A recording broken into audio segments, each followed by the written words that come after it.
एक गांव में राहुल नाम का एक लड़का अपनी माँ सुनीता के साथ रहता था। सुनीता बहुत मेहनती और समझदार महिला थी।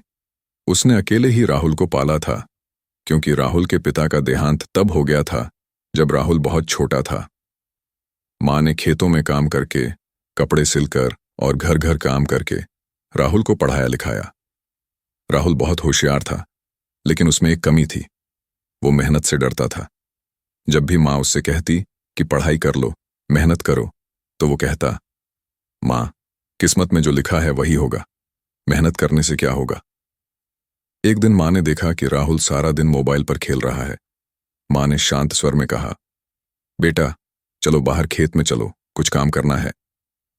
राहुल अनमने ढंग से उठ गया और माँ के साथ खेत की ओर चल दिया। खेत में माँ ने उसे एक बीज थमाया और कहा, इसे मिट्टी में बो दो। राहुल ने बीज बो दिया। फिर माँ ने कहा, अब इसे यूं ही छोड़ दो, पानी मत देना, खाद मत डालना। राहुल हैरान हो गया, बोला, माँ, ऐसा कैसे चलेगा?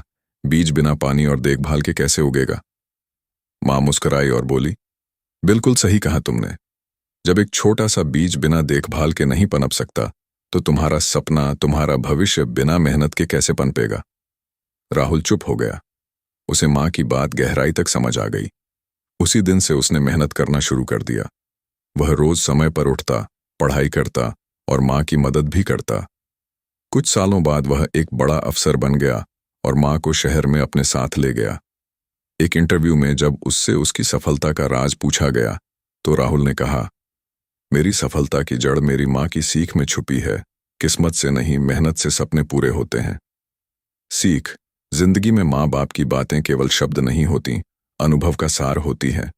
किस्मत पर भरोसा रखो, लेकिन मेहनत को कभी मत छोड़ो, क्योंकि बीज बोना जरूरी है, पर उसे सींचना और संभालना उससे भी ज्यादा जरूरी होता है।